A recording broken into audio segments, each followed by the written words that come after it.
YouTube channel में आपका स्वागत एवं अभिनंदन है। आज इस वीडियो में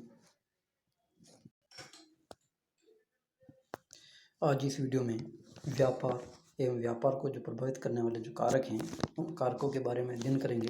तो व्यापार जो है सबको विदित है।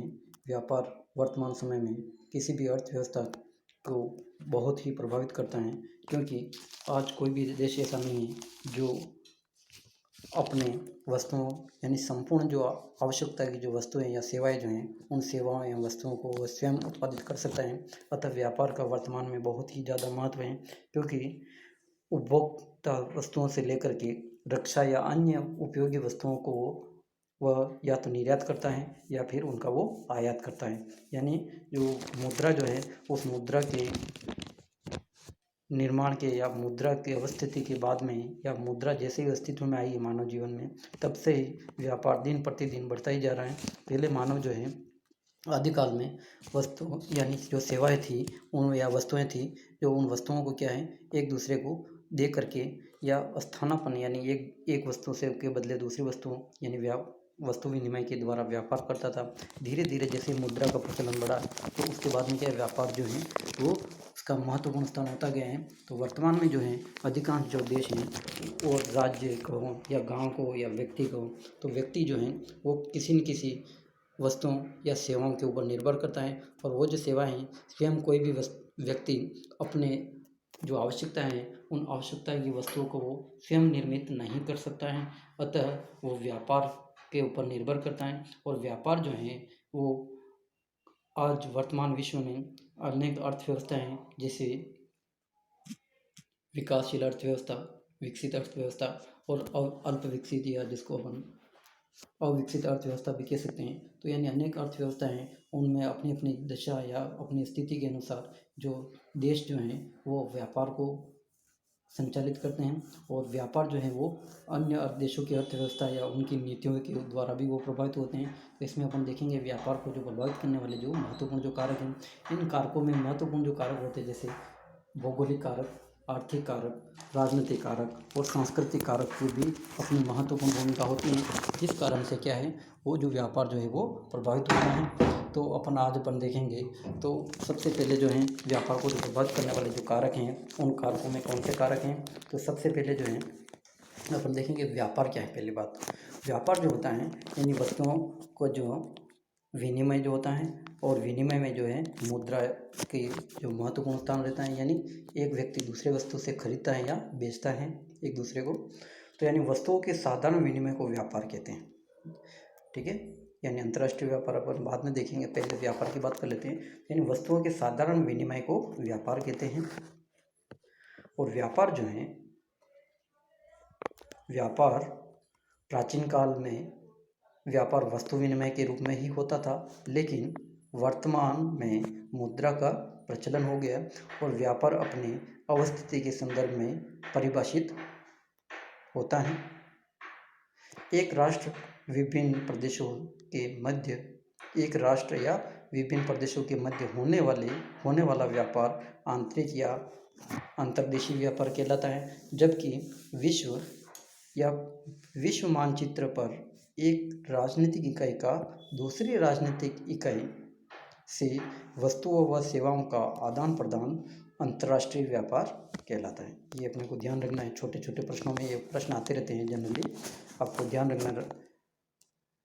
अंतर्देशीय व्यापार और राष्ट्रीय व्यापार, पिछले आप पुराने पेपर में देखोगे तो अंतर्राष्ट्रीय व्यापार के बारे में छोटे छोटे महत्वपूर्ण जो 2 नंबर के जो प्रश्न हैं उनमें प्रश्न पूछे गए हैं अंतर्राष्ट्रीय व्यापार के संदर्भ में, तो ध्यान रखना है। यानी अंतर्राष्ट्रीय व्यापार क्या होता है, आपको मैं एक बार और इसको विदित करा देता हूँ कि ये जो अंतर्राष्ट्रीय जो व्यापार है वो कैसा होता है। तो अपने को सबसे पहले अपन देखें अंतर्राष्ट्रीय व्यापार। तो अंतर्राष्ट्रीय व्यापार जैसे आपको विदित है, यानी एक राष्ट्र का दूसरे राष्ट्र के साथ जो व्यापार होता है, यानी एक राजनीतिक इकाई या दूसरी अन्य राजनीतिक इकाई के साथ जो व्यापार होता है उसको अपन क्या कहते हैं, अंतर्राष्ट्रीय व्यापार कहते हैं। यानी ये आपको मैं यहाँ पे अंडरलाइन करके बता देता हूँ। यानी ये जो है आपको विदित होना चाहिए। यानी एक राजनीतिक इकाई या एक राष्ट्र जो है विभिन्न प्रदेशों के मध्य होने वाला जो व्यापार वो अंतर्देशीय व्यापार होता है। एक राष्ट्र का विभिन्न देशों के मध्य, एक राष्ट्र विभिन्न प्रदेशों के मध्य, राष्ट्र नहीं विभिन्न प्रदेशों के मध्य जो होता है उसको अंतर्देशीय व्यापार कहते हैं। जबकि विश्व मानचित्र पर एक राजनीतिक इकाई का दूसरी राजनीतिक इकाई के साथ या वस्तुओं और सेवाओं का जो आदान प्रदान होता है उसको अपन क्या कहते हैं, अंतर्राष्ट्रीय व्यापार कहते हैं। ठीक है, तो अंतर्राष्ट्रीय व्यापार जो है उस अंतर्राष्ट्रीय व्यापार में, जैसे ये आपको अंडरलाइन कर रहा हूँ, ध्यान रखना है, एक विश्व मानचित्र पर एक राजनीतिक इकाई का दूसरी राजनीतिक इकाई से वस्तुओं एवं सेवाओं का आदान प्रदान जो होता है उसको अपन क्या कहते हैं, अंतर्राष्ट्रीय व्यापार। इसलिए मैं अंडरलाइन बार बार कर रहा हूँ ताकि ये प्रश्न जो बहुत ही महत्वपूर्ण है, पिछले पेपर में आप देखोगे तो ये प्रश्न पूछा गया है। ठीक है, ध्यान रखना है। इस प्रकार यह एक ऐसा महत्वपूर्ण आयात निर्यात का साधन है जो प्रकृति प्रदत्त संसाधनों में मिलने वाली विषमता को कम करके संपूर्ण विश्व में मानव जीवन स्तर में समानता स्थापित करता है। जो प्रकृति प्रदत्त संसाधनों में मिलने वाली विषमताओं को कम करके संपूर्ण विश्व में मानव जीवन स्तर में समानता स्थापित करने का ये प्रयास करता है। इस संबंध में वाल्टर इज़ार्ड ने कहा है कि अवस्थिति एवं व्यापार एक ही सिक्के के दो पहलू हैं। यानी अवस्थिति एवं व्यापार एक ही सिक्के के क्या है, दो पहलू हैं। जो शक्तियाँ एक को प्रभावित करती हैं तत्काल वही दूसरे को भी प्रभावित करती हैं। यानी जो शक्ति एक को प्रभावित करती है तो वो शक्ति दूसरे को भी वो प्रभावित करती हैं। स्पष्ट है कि अंतर्राष्ट्रीय व्यापार राष्ट्रीय अर्थव्यवस्था में उत्खनन, उद्योग, कृषि, पशुपालन आदि की अवस्थिति को प्रभावित करने वाला प्रमुख कारक है। यानी अंतर्राष्ट्रीय व्यापार यानी अंतर्राष्ट्रीय अर्थव्यवस्था में जो प्रभावित करते हैं कौन कौन से, उत्खनन, उद्योग, कृषि तथा पशुपालन आदि की अवस्थिति को प्रभावित करता है। कौन करता है, अंतर्राष्ट्रीय व्यापार। यह प्रभाव अंतर्राष्ट्रीय पतनों यानी पोर्ट्स तथा परिवहन मार्गों के समीप अवस्थित उद्योगों एवं व्यापारिक कृषि के संकेंद्रण के संदर्भ में देखा जाता है। वर्तमान में दुनिया में कोई ऐसा देश नहीं है जो आत्मनिर्भर न हो। यानी आत्मनिर्भर हो, यहाँ पे ना लिखा हुआ ये गलत है, वैसे मिसप्रिंट है, ध्यान रखना आपको। यानी आत्मनिर्भर हो तथा व्यापार नहीं करता हो।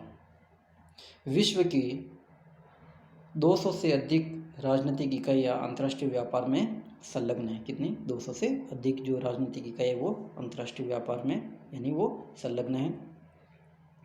अंतर्राष्ट्रीय व्यापार द्वारा ही किसी देश की आर्थिक स्थिति का बोध होता है। यानी जिस देश का अंतर्राष्ट्रीय व्यापार में जितना हिस्सा अधिक होगा वो जो देश होगा वो उतना ही अधिक विकसित या सक्षम देश माना जाता है वर्तमान संदर्भ में। जैसे विश्व में अभी वर्तमान में अपन देखते हैं तो अमेरिका है, रूस है, चीन है, भारत का थोड़ा सा योगदान कम है लेकिन इसका भी बहुत ही महत्वपूर्ण स्थान धीरे धीरे बढ़ता जा रहा है। ठीक है, तो ये ध्यान रखना है। यानी अंतर्राष्ट्रीय व्यापार द्वारा ही किसी देश की आर्थिक स्थिति का बोध होता है। इसलिए विदेशी व्यापार को ऐसा आर्थिक बैरोमीटर कहते हैं या बैरोमीटर कहते हैं जिसके द्वारा किसी देश के जीवन स्तर का आभास होता है। विश्व की सर्वोच्च विदेशी व्यापार वाले राष्ट्रों में संयुक्त राज्य अमेरिका, यानी कौन कौन से देश है तो संयुक्त राज्य America, Japan, Germany, great Britain तथा फ्रांस का प्रमुख स्थान है। अब है अंतर्राष्ट्रीय व्यापार जो है, अंतर्राष्ट्रीय व्यापार को जो प्रभावित करने वाले जो कारक हैं उन कारकों की बात करें तो सबसे पहले जो हैं जिसमें अंतर्राष्ट्रीय व्यापार की बात करें तो अंतर्राष्ट्रीय व्यापार में आयात और निर्यात होता है मुख्य रूप से व्यापार में। यानी वस्तुओं का दूसरे इकाई से, राजनीतिक इकाई से अपने देश में मंगाया जाता है तो उसको अपन आयात कहते हैं, और अपने देश से दूसरे राजनीतिक इकाई को भेजा जाता है तो उसको अपन क्या कहते हैं, निर्यात कहते हैं। ठीक है, तो ये ध्यान रखना है। यानी अंतर्राष्ट्रीय व्यापार की मात्रा यानी आयात निर्यात तथा इसके विभिन्न देशों में महत्व को विभिन्न कारक प्रभावित करते हैं। इनमें जो कारक जो होते हैं वो है महत्वपूर्ण कौन से, भौगोलिक कारक, आर्थिक कारक, राजनीतिक कारक, महत्वपूर्ण है ये निम्नलिखित हैं। पहला जो है वो प्राकृतिक संसाधनों की उपलब्धता में भिन्नता, यानी प्राकृतिक संसाधनों की उपलब्धता में भिन्नता के कारण ही अनेक अलग अलग जो देश हैं वो अलग अलग प्रकार की वस्तु एवं सेवाओं का सर्जन करते हैं और उसके बदले में वो क्या है, ये दूसरे राष्ट्र या देश को वो निर्यात करते हैं या सेवाओं को प्रदान करते हैं और उसके बदले में उनको मुद्रा मिलती है। तो ये जो है इसी कारण से क्या है, ये जो भिन्नताएं पाई जाती हैं। तो प्राकृतिक संसाधनों की उपलब्धता में भिन्नता के कारण ही अलग अलग प्रदेश में अलग अलग प्रकार की या कुछ जो सेवाएं या जो वहीं पैदा की जा सकती हैं, तो इस कारण से क्या है, ये भिन्नताओं के कारण ही व्यापार सामान्यतः अस्तित्व में आया है। तो इसमें देखें तो भूवैज्ञानिक उच्चावच भिन्नता, मृदा तथा जलवायु में भिन्नता के कारण विश्व में प्राकृतिक संसाधनों का वितरण अत्यंत विषम है। जो कुछ प्रदेशों में पर्याप्त प्राकृतिक संसाधन है जबकि कुछ में उनका अभाव पाया जाता है। अंतर्राष्ट्रीय व्यापार प्राकृतिक संसाधनों व उत्पादन के साधनों के वितरण में विद्यमान विषमताओं को कम करता है। यानी अंतर्राष्ट्रीय व्यापार क्या है, प्राकृतिक संसाधनों व उत्पादन के साधनों के वितरण में जो विद्यमान जो विषमता है उन विषमताओं को क्या करता है, वो कम करता है। ये प्राकृतिक कारक निम्नलिखित हैं। पहला जो है वो प्राकृतिक कारक कौन कौन सा है, तो पहला है टोपोलॉजी। टोपोलॉजी यानी स्थलाकृति, जिसको अपन हिंदी में क्या कह सकते हैं, स्थलाकृति कह सकते हैं। तो टोपोलॉजी जो है स्थलाकृति, यानी जैसे उच्चावच जो है किसी भी स्थान का वो कैसा है, पर्वत है, पठार है, मैदान है, किस प्रकार का है। तो यानी स्थलाकृतिक भिन्नता के कारण फसलों के प्रकार तथा पशुपालन में भिन्नता देखी जा सकती है। धरातलीय उच्चावच के अनुसार ही फसलों का चयन किया जाता है। यानी धरातलीय जो उच्चावच होता है उन उच्चावच के अनुसार ही फसलों का चयन मानव करता है ताकि उसको अधिकाधिक लाभ मिल सके। जैसे चावल का उत्पादन उच्च भागों की तुलना में मैदानों में आसान है तथा इससे लागत भी कम आएगी। इसी प्रकार चाय के मैदानों की अपेक्षा पहाड़ी ढालों पर सरलता से अनुकूलित होने के वाली फसल है। यानी चाय जो है वो पहाड़ी ढालों पर आसानी से पैदा की जा सकने वाली फसल है। ठीक है, अब जो है अपन देखें तो इसमें जो है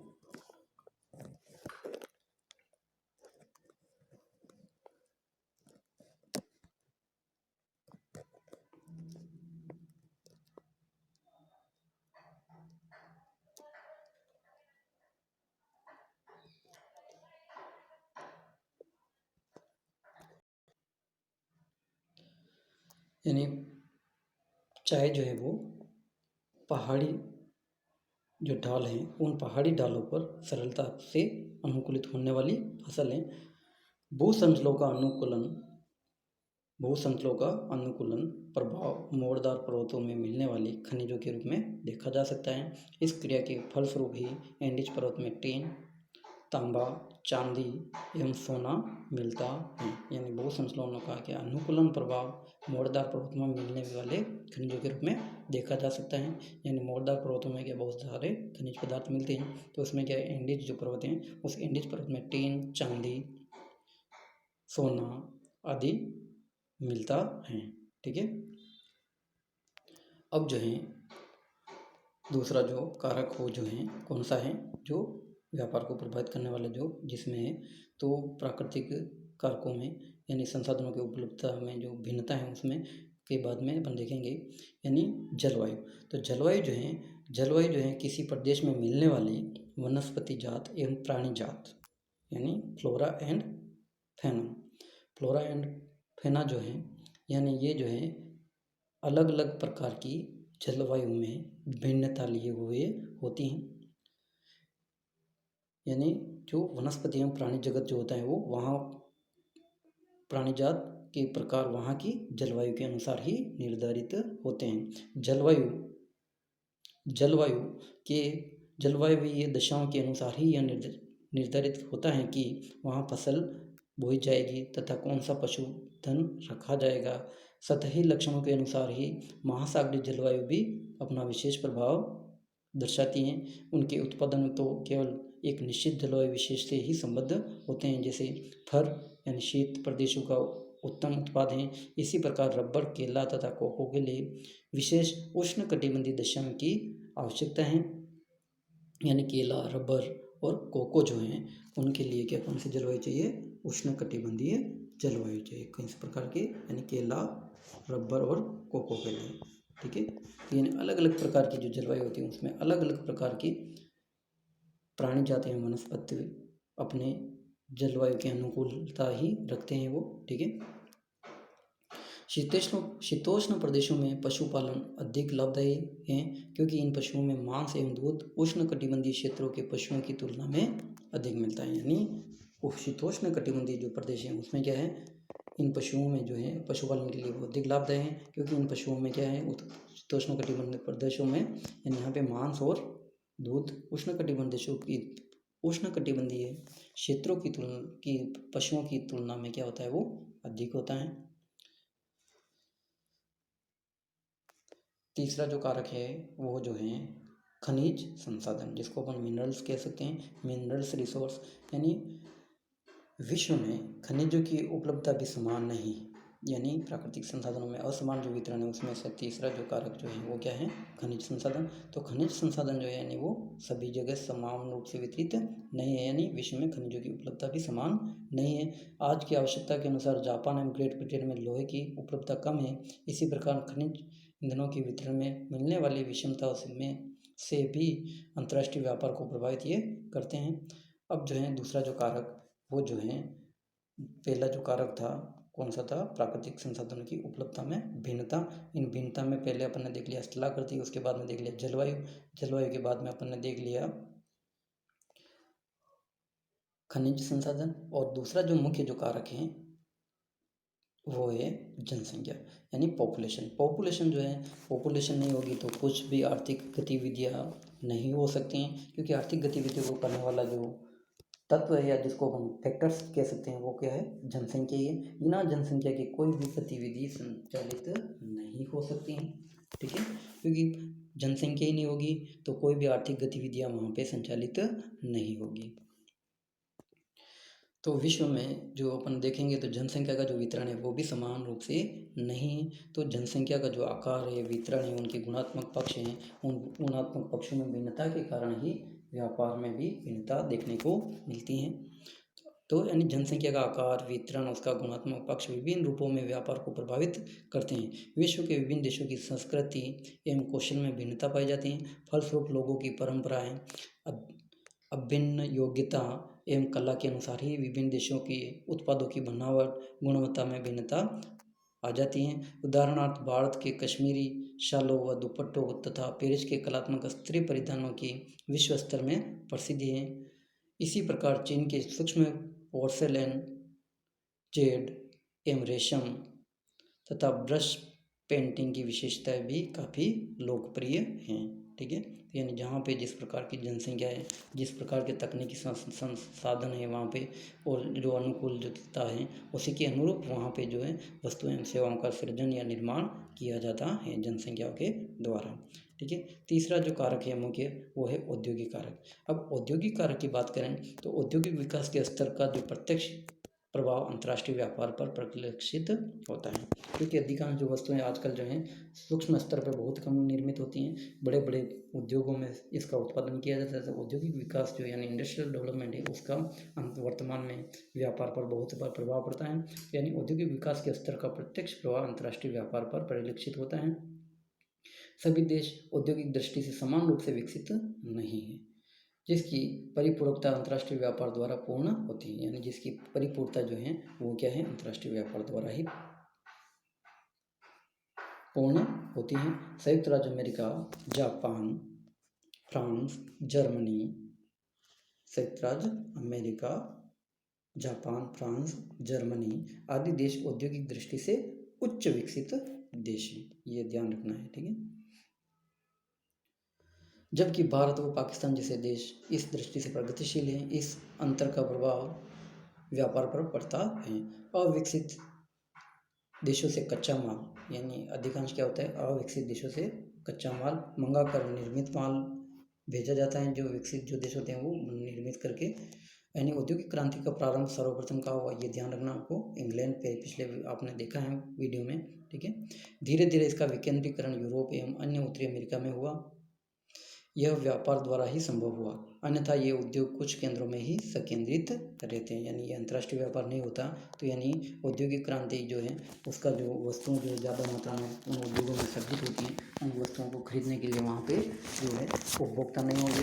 उपभोक्ता नहीं होंगे तो उन वस्तुओं को कौन खरीदेगा? तो वो जो है यानी औद्योगिक इकाइयों का स्थापना वहाँ पे सामान्यतः हानिकारक होती।